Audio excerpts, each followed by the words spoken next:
수요일 저녁에 나오시는 분들은 특별히 더 귀한 은혜가 있을 것이라고 기대합니다. 소망합니다. 우리 하나님 말씀 보겠습니다. 느헤미야서 2장 구약성경 728페이지입니다.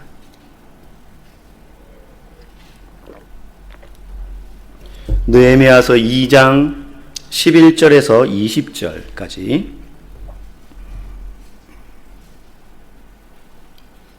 한 절씩 교독하시고 20절은 같이 읽겠습니다.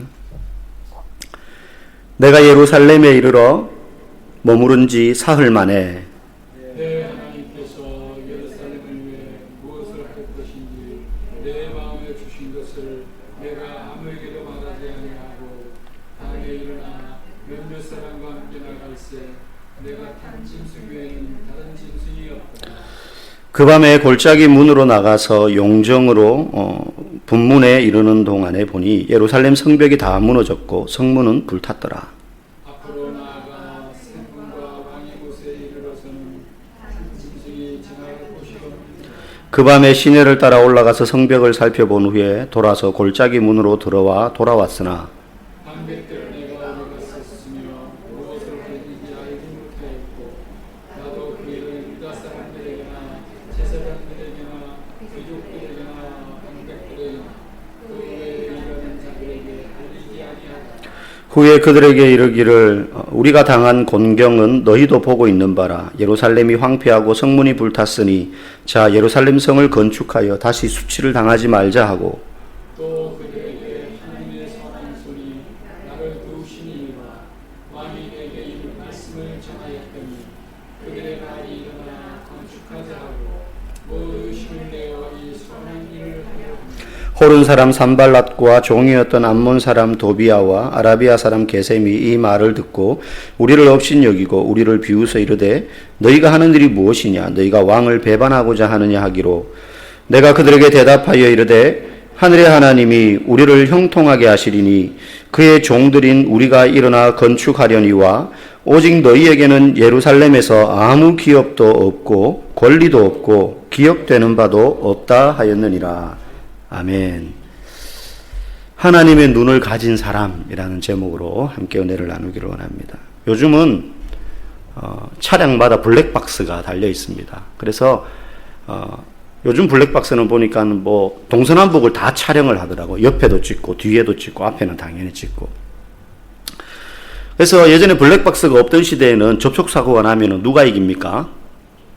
목소리 큰 사람. 그래서 박아놓고도 뒤에서 내리면서 뒷목 잡고 내리는 막 이러면서 자기가 졸다가 박아놓고 왜 후진애가 박았냐 뭐 우기면 되는 거예요. 그래서 목소리 큰 사람.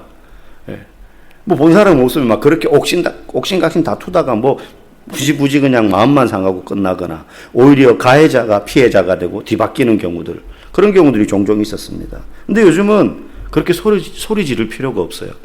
막 자기가 가해를 해놓고도 뒷목 잡고 내릴 때 한마디만 하면 됩니다. 블랙박스에 다 찍혔거든요. 이러면 뭐 이렇게 핏대 올려서 싸울 필요도 없이 그거 딱 빼가지고 확인하면 이제 그만이에요. 그래서 보험사 같은 데서도 직원들이 와가지고 블랙박스 메모리 카드만 딱 빼가지고 확인하면 분쟁 소지가 이제 많이 줄어들게 되는 거죠. 우길 수가 없는 겁니다. 사람이 볼 수 없는 그 영역까지 카메라가 다 찍으니까 그런 거예요. 근데 우리 신앙생활도 그렇습니다. 우리의 신앙생활도 안개 같을 때가 많이 있어요. 이 다음에 무슨 일이 벌어질지 모르기 때문에 궁금하고 두렵기도 하고 불안합니다. 그래서 우리는 마음속에 하나님께서 다 보여주면 좋겠어 이런 마음이 있어요. 근데 그걸 볼 수 있는 비결이 있다는 거죠. 신앙생활에. 우리의 육신의 눈은 뭐 새들은 보면 이렇게 물고기나 새들은 볼 수 있는 각이 넓은데 사람은 각이 한정돼 있잖아요. 뒤를 보려면 고개를 돌려야 됩니다. 그런데 그렇게 하지 않더라도 영적인 영역, 신앙의 영역에서 우리가 볼 수 없는 이면을 보는 비결이 있습니다. 육신의 눈 말고요. 우리의 눈이 블랙박스처럼은 아니지만 그 블랙박스보다 더 정확하고 더 선명하며 더 멀리까지 내다보시는 하나님의 눈이 있습니다. 중요한 건 그 눈을 우리가 가진다면, 그래서 이 세상을, 우리의 인생을 하나님의 눈으로 본다면 뭐가 보이느냐? 이게 단순히 내일 내 인생에 무슨 일이 벌어질까 이걸 본다는, 뭐 미래를 내다본다 이런 의미가 아니라, 우리가 하나님의 눈을 가지게 되면 내 삶 속에서 내 인생을 이끌어 가시는 하나님의 손길을 명확히 볼 수 있게 된다는 뜻입니다. 보이지 않는 하나님의 손길이 믿음으로만 있겠거니 생각하지만, 우리가 하나님의 눈을 가진다면 내 삶 가운데 역사하시는 하나님의 손길을 분명히 볼 수 있게 된다는 뜻입니다. 오늘 이 느헤미야서 2장 11절에서 20절 말씀을 통해서 느헤미야의 눈에 이식된 하나님의 눈. 그래서 느헤미야는 육신의 눈을 가지고 바라보았지만 그 눈 속에 보여진 것은 하나님의 눈으로 지금 그 현장을, 무너진 예루살렘 현장을 보시는 그 하나님의 눈을 그가 가지자 비전을 소유하게 됩니다. 우리도 그런 하나님의 눈을 가질 때 하나님의 비전을 소유할 수 있게 된다는 것이죠. 느헤미야서는 성도들이 잘 읽지 않거나 읽어도 그냥 큰 의미 없이 넘어가는 그런 내용 중에 하나입니다. 왜냐하면 선지서 같은 데는 보면 선지자들이 막 기적도 일으키잖아요. 그죠? 악한 선지자들하고 싸우기도 하고 하나님의 메시지를 선포하기도 하고. 근데 느헤미야서는 그런 역사나 기적 같은 건 하나도 일어나지 않아요. 그냥 평이한 스토리입니다. 느헤미야가 살아있을 때 이 느헤미야서의 배경은 이스라엘이 파사 제국 페르시아에게 이제 멸망당하고 난 다음에 바벨론에게 멸망당하고 그 다음 페르시아에게 끌려가고 뭐 이런 여러 가지 파사에게 끌려가고 그렇게 하면서 나중에 점차 그 페르시아 제국에서부터 포로로 귀환하게 되는 이야기가 배경입니다. 세 차례에 걸쳐서 그들이 귀환을 하는데, 사실 옛날에는 이 구약 성경이 우리는 책이 나누어져 있지만 느헤미야서와 에스라서가 그 앞에 있잖아요. 그죠? 에스라서 다음 느헤미야 아닙니까? 요 두 권은 한 권의 책이었습니다, 원래. 에스라서와 느헤미야가 따로가 아니라 한 권의 이야기. 왜냐하면 배경이 똑같아요. 포로 귀환의 이야기이기 때문에. 그래서 이 느헤미야서의 이야기는 포로에서 돌아온 사람들이 뭘 했느냐, 그냥 이 이야기가 쓰여져 있는 거예요. 그들이 돌아와서 예루살렘 성전을 짓고 세 차례에 걸쳐서 귀환하면서 그 다음 성벽을 재건하고 예루살렘 도시 성벽을 재건하는 거죠. 그런 이야기들이 쭉 이어지는데, 구약 성경에서 일어나는 느헤미야서라는 책 자체는 구약 성경의 중간쯤에 있지만 지금 우리의 성경은 이 시대적인 배경과 시간 순서와 스토리는요, 구약 시대의 맨 마지막에 일어난 사건입니다. 성벽을 재건하고 그 다음부터는 침묵의 400년이 지나가고 난 다음에 성경상으로는 신약의 이야기로 넘어오게 되는 거예요. 그러니까 구약의 마지막 사건이에요. 말라기가 마지막 사건이 아니라. 그래서 성벽을 재건하는 이 이야기는 구약과 신약을 잇는 허리 역할을 하는 사건이고, 느헤미야서는 그런 책입니다. 그래서 구약을 시대별로 쭉 읽으면 느헤미야서가 거의 마지막 책이에요. 주된 내용은 그런 겁니다. 이스라엘 사람들의 마음속에는 이 다윗 왕가가 영원할 거라고 믿고 있었습니다. 남북으로 갈라졌지만 남쪽 유다의 왕가가 이어져 가면서 북이스라엘보다 더 오래 존속했거든요. 150년이나 더. 그러니까 다윗의 왕가는 무너지지 않고 영원히 계속될 것이다라는 어느 정도의 영적인 신앙적인 믿음을 가지고 있었는데 망해버리는 거예요. 바벨론에 의해서 처참하게 망해버립니다. 성전도 다 무너집니다. 그래서 이스라엘의 역사, 다윗 왕가가 완전히 끊어져서 이스라엘의 역사는 이제 멈추는 것 같았지만 하나님의 역사는 계속 움직이고 있었다는 거예요. 이스라엘이란 나라의 역사는 끊어졌는데 거기서부터 하나님의 역사와 섭리는 멈추지 않고 포로에서 세 차례에 걸쳐서 귀환하는 사람들을 통해서 하나님의 뜻과 비전은 여전히 성취되더라 하는 걸 보여주는 게 느헤미야서예요. 그래서 느헤미야서를 읽으면 별 큰 사건, 그냥 성벽 재건하는 사건, 방해꾼들이 있었지만 그 방해꾼들의 회방을 물리치고 성벽을 재건하더라. 그 과정을 쭉 써놓았지만 사실은 어떤 절망적인 상황 속에서 나라도 없고 그들을 이끌 지도자도 없고 왕도 없고 왕가도 완전히 끊겨버린 소망 없는 그 도시에 하나님은 일을 성취하시고 이루셔서 하나님의 비전을 사람들에게 보여주시더라. 어떤 절망 가운데도 하나님은 반드시 뜻하신 바를 이루신다. 이걸 명확하게 보여주는 책이 느헤미야서입니다. 하지만 현실은 녹록치 않습니다. 나라는 없어요. 그들이 대제국의 포로로 끌려가 있습니다. 그러면서 바벨론에서 70년 동안 포로 생활을 하지만 이제 정권이 바뀐 거죠. 나라가 바뀐 거죠. 그러면서 이제 다시 귀환을 하게 되는데 세 차례에 걸쳐서 10만 명 정도가 채 안 되는 9만 명 정도 되는 사람들이 귀환을 하게 되는데 그 수백만의 이스라엘 사람들 중에 불과 귀환한 사람이 그 정도밖에 안 되는 거예요. 왜냐하면 유화 정책을 써가지고 그곳이 살기 더 좋았거든요. 거기가 더 살기 좋았던 거예요. 그런데 포로에서 귀환해서 자기 나라지만은 돌아오려고 생각하더라도 돌아온 예루살렘이 어떻습니까? 황폐해져 있는 거예요. 70년 동안 버림받아 있었으니까. 사람이 살지 않은 도시였으니까. 무너진 상태 그대로였으니까. 사람보다는 짐승들이 뛰노는 장소가 되었고 무슨 뭘 성전을 짓고 성벽을 짓고 뭘 하려고 그래도 자재도 없어요.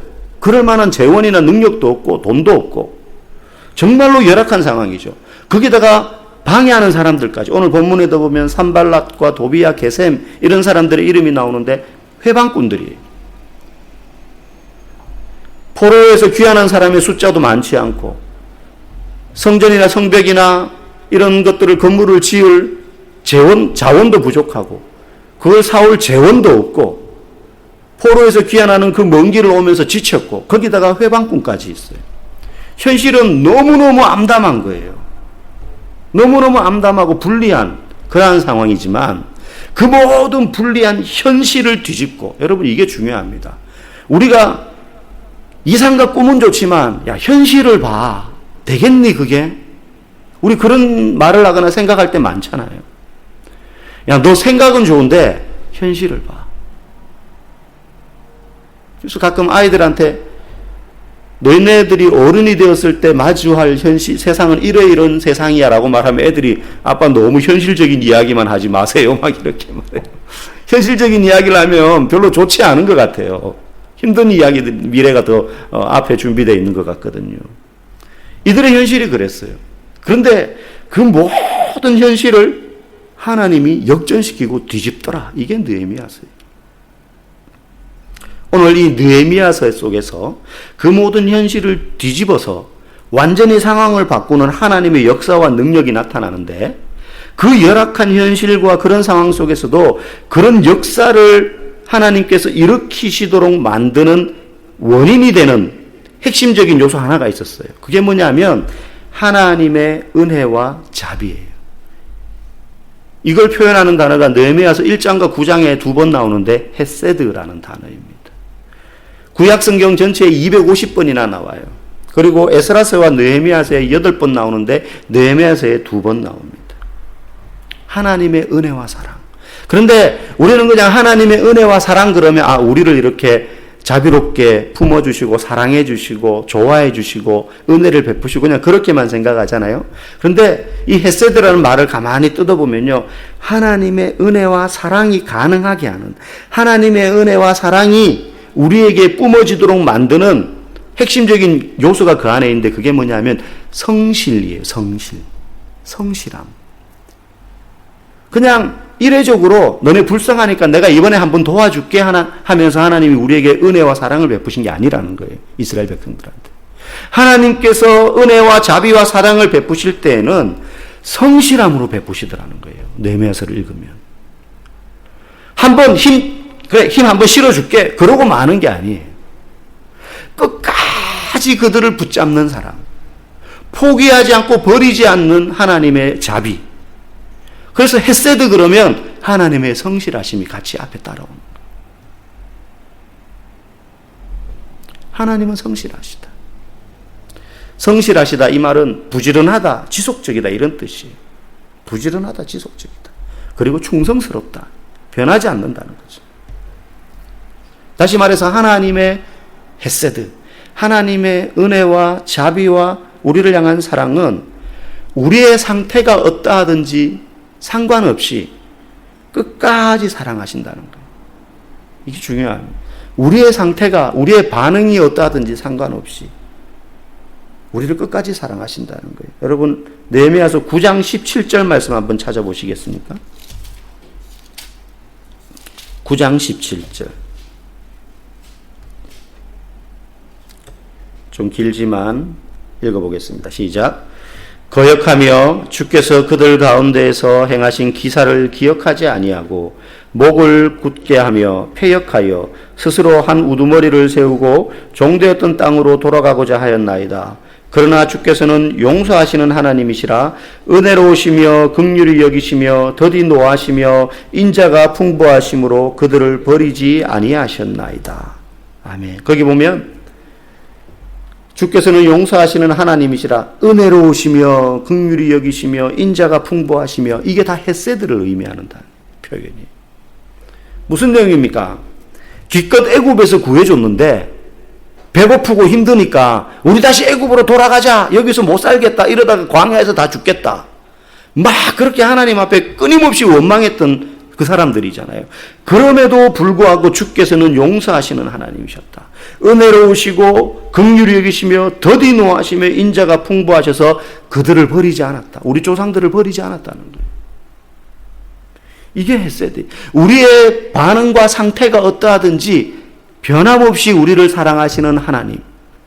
그러니까 하나님의 사랑은 성실한 거죠. 충성스러운 거죠. 지속적인 거죠. 여러분, 사람의 사랑은 그렇지 않습니다.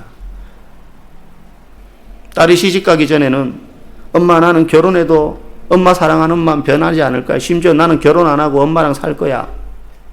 그렇게 말했던 딸이 마음에 드는 남자 만나서 결혼하고 나면 친정에 오면 뭐라 그럽니까? 있는 거 없는 거 다 싸가지고 가잖아요.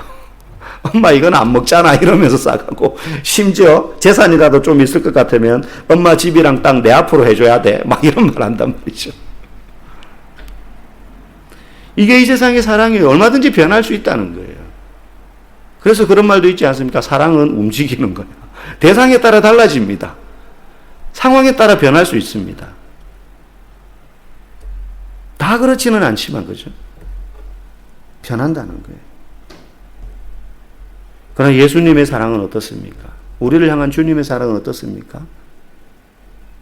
경고를 까마득하게 잊고 닭이 울기 전에 네가 나를 부인하리라 하셨던 그 예수님의 예고대로 예수님을 부인했던 그 베드로 버리지 않았잖아요.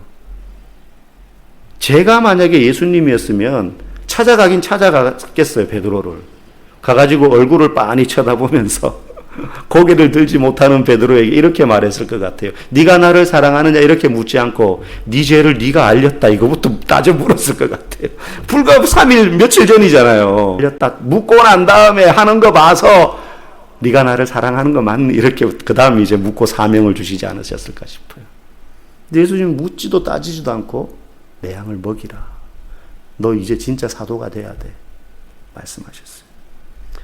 모든 제자들이 다 도망갔죠. 그런데도 그들을 사도로 다 세우셨습니다. 도마 같은 사람.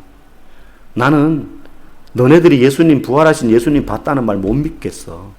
내 눈으로 직접 보고 손에 못자국에 손가락을 찔러 넣어보고 옆구리에 창자국을 후벼서 만져보고 봐야 나는 믿겠어 하는 그 도마에게 예수님이 또 보란듯이 도마가 있을 때 나타나셔가지고는 찔러봐, 만져봐라, 그렇게 하셨잖아요. 그 도마가 나중에 어떻게 순교합니까? 물론 성경에는 나오지 않지만 전승에 의하면, 많은 역사적인 사료들 전승에 의하면 인도까지 가서 복음을 전하고 거기서 순교했다고 하지 않습니까?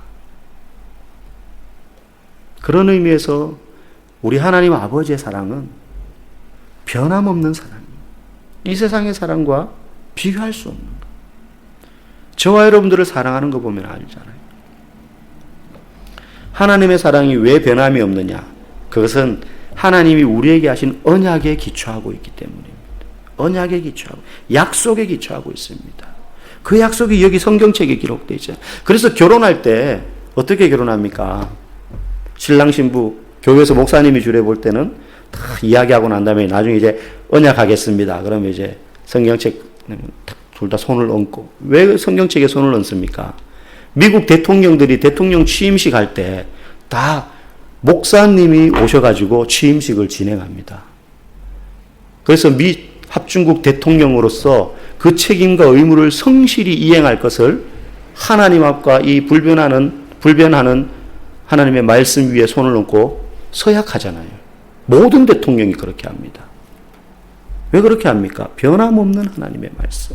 이 안에 우리를 향한 변함없는 하나님의 사랑이 기록되어 있기 때문에 그렇습니다. 그래서 이 약속에 근거하여 우리를 향한 하나님의 사랑은 변하지 않는 거예요. 바뀌지 않는다는 겁니다. 이 언약을 이루시기까지 하나님은 바싹 마른 나무 같아서 다 죽은 것 같아 보이는 이스라엘을 다시 회복시키셨어요. 다 망하고 성전도 다 무너지고 도시도 다 무너지고 돌아가자고 하는데도 돌아오지 않는 사람이 95%인데 그 일부의 사람들만이라도 데리고 와가지고 다시 회복시킵니다. 이게 하나님의 비전이에요. 하나님의 비전. 하나님께서 일관되게 이루고자 하시는 그 일, 그게 하나님의 비전인데 그 비전을 우리에게 전수해 주셔서 우리로 하여금 그 하나님의 비전을 이루게 하는 자에게 하나님이 뭘 베풀어 주십니까? 하나님의 헤세드, 은혜와 사랑과 자비를 공급하신다는 거예요. 그래서 그 일을 할 수 있도록 해주신다는 거예요. 제가 앞에 블랙박스 이야기를 했는데 우리의 눈에 마치 블랙박스와 같은 하나님의 눈을 가지게 된다면 우리는 하나님이 무엇을 하려고 하시는지를 발견하게 됩니다. 그러면 하나님께서 어떻게 지금 내 주변에서 일하시는지를 알 수 있게 된다는 거죠. 하나님의 눈을 가진다는 건 그런 겁니다. 여러분, 사람은요, 자기가 관심 있는 분야를 눈여겨보게 되어 있습니다. 자기의 취미가 무엇이냐에 따라가지고.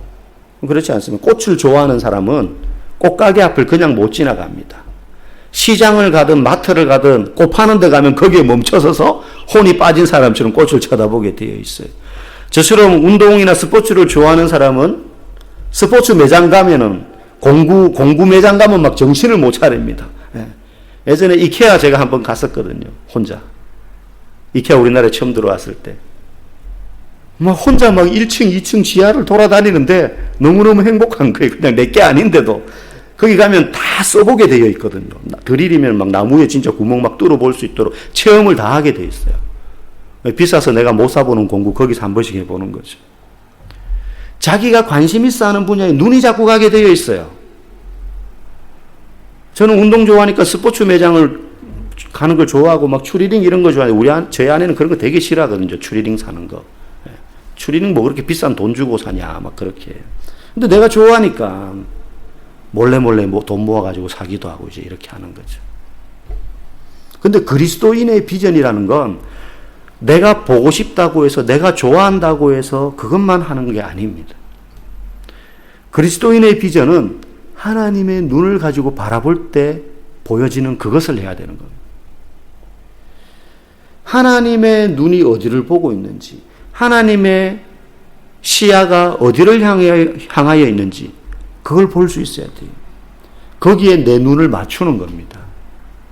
거기에 내 눈을 맞추는 겁니다. 그런 마음을 가진 자에게 하나님은 비전을 불어넣어 주시는 겁니다. 내가 단순히 이거 잘하니까이 아닙니다. 느헤미야 보십시오. 어떻게 하나님의 눈을 가지게 되는지. 오늘 내용은 그런 겁니다. 이제 포로기한하는 사람들을 이끌고 왔어요. 예루살렘에 오긴 왔는데 다 무너져 있는 거예요. 완전히 초토 황폐화되어 있고, 오늘 느헤미야가 여기 보니까 한 짐승을 탔다 그랬는데 이게 나귀일 수도 있고 낙타일 수도 있고 말일 수도 있습니다. 타고 밤에 혼자 그 성터를 둘러보고 있는 거예요. 지금 둘러보는데 여기도 무너졌고 저기도 무너졌고 다 무너져 있는 거예요. 다 무너져 있는 거예요. 소수의 사람들만 데리고 귀환했습니다. 대부분은 페르시아 제국에서 안정된 삶에 정착할 수 있는 사람들이었어요. 이 소수의 사람들만 데리고 느헤미야가 지도자가 돼서 이들을 이끌고 왔는데 편안하지 않았습니다. 힘든 삶이 이제 펼쳐져 있는 거죠. 그런데 느헤미야가 봤던 것은 하나님이 지금 우리를 통해서 무엇을 하기를 원하실까였어요. 우리 이게 지금 보니까 우리 살 집도 없고 터는 다 무너져 있고 이제 뭐 해먹고 살지 여기서. 이게 고민이 아니었어요. 우리를 이리로 이끌어 오신 이 그루터기 같은 몇 안 되는 이 사람들을 통해서 하나님이 도대체 무슨 일을 하려고 하시는가. 거기서부터 하나님의 눈이 느헤미야에게 인식되기 시작합니다. 하나님의 비전이란 그래서 내 시각이 아닙니다. 하나님의 시각입니다. 자, 느헤미야가 가진 비전이 무엇입니까? 우리 오늘 본문 12절 말씀. 2장 12절. 시작. 내 하나님께서 예루살렘을 위해 무엇을 할 것인지 내 마음에 주신 것을 내가 아무에게도 말하지 아니하고. 여기 보니까 하나님께서 우리들을 위해서가 아니고 예루살렘을 다 무너졌어요. 이름만 예루살렘이지 도시라고 말할 수 없는 상태예요. 그 영광은 하나도 없어요. 이 예루살렘을 위해서 하나님이 무엇을 할 것인지 느헤미야의 마음에 뭔가를 심어주셨다는 거예요. 느헤미야는 페르시아의 꽤 높은 관리로서 편안하게 살 수 있었습니다. 그런데 무너진 예루살렘의 소식을 듣고 눈물을 흘리며 통곡했습니다. 그리고는 그에게 하나님의 비전을 심어주셨어요. 그리고 지금 예루살렘에 와서 무너진 예루살렘을 여기저기를 돌아보는데 그곳을 바라보시며 눈물을 흘리시는 하나님의 마음을 그도 가시게 되는 거예요. 무너진 예루살렘을 하나님이 보고 계시는구나. 이곳에 와서 이제 우리가 집을 짓고 먹고 살아야겠다. 밭을 일구고 양을 다시 치고 사람 살 만한 곳으로 만들어야지. 이게 아니라 무너진 예루살렘 성을 향하여 눈물을 흘리고 계신 하나님의 눈을 느헤미야가 가지게 된 겁니다. 그리고는 찬찬히 둘러보는 거예요. 느헤미야는 여기에 하나님의 비전이 있구나. 이 성벽을 다시 재건하고 도시를 세우는데 하나님의 비전이 있구나. 그걸 깨닫고는 그 일을 진행하기 시작합니다. 다 둘러본 거예요. 여기가 이만큼 무너졌고 여기가 원래 여기는 이게 있던 자리고 여기는 이쪽 관문이 있었고 여기는 이런 문이 있었고 이거는 이리로 통하는 길이 있었는데 이걸 다 둘러보는 거죠. 그리고는 하나하나 계획을 세웁니다. 그리고 혼자 이 일을 할 수 없어. 우리는 20절까지 쭉 봤는데 그 안에 보면 그걸 돌아보고 백성들에게 이걸 설득합니다. 우리가 이 일을 해야 된다. 처음 출발할 때부터 성벽 재건하자 갑시다 이렇게 온 게 아니에요. 백성들은 그냥 느헤미야 따라간 거예요. 와서 이제 설득하는 겁니다. 그들에게도 비전을 공유하는 거죠. 나누어 주는 겁니다. 하나님 내게 이런 마음을 주셨습니다. 여러분 우리가 여기 와서 호의호식하고 잘 살려고 여기 온 거 아니지 않습니까? 거기 있었으면 그냥 더 편할 수 있었습니다. 그럼에도 불구하고 우리가 여기 왜 왔습니까? 왜 살던 곳 정든 곳 이미 70년 동안 살아서 우리 자녀 세대까지 익숙해져 있는 그곳을 떠나 풀떼기밖에 없는 돌 위에 돌 하나도 남지 않은 이 무너진 황폐한 곳에 우리가 왜 왔습니까?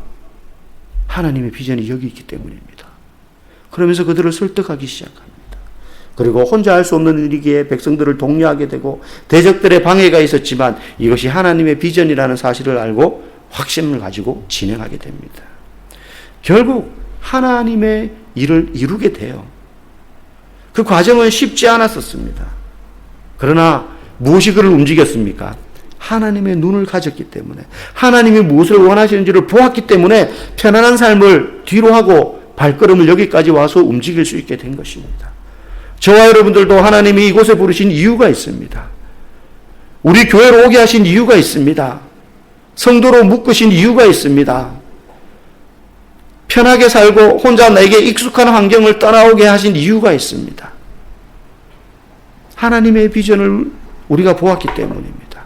저와 여러분이 그 하나님의 비전을 가지고 남은 인생을 평생 달려갈 때 그 삶이 정말로 복된 삶이 되는 줄 믿습니다. 우리 모두가 그 비전 가지고 멈추지 않고 우리에게 주신 그 사명인 줄 알고 힘있게 감당하며 달려가는 복된 우리 믿음의 동역자들 다 될 수 있기를 주님의 이름으로 간절히 축복합니다.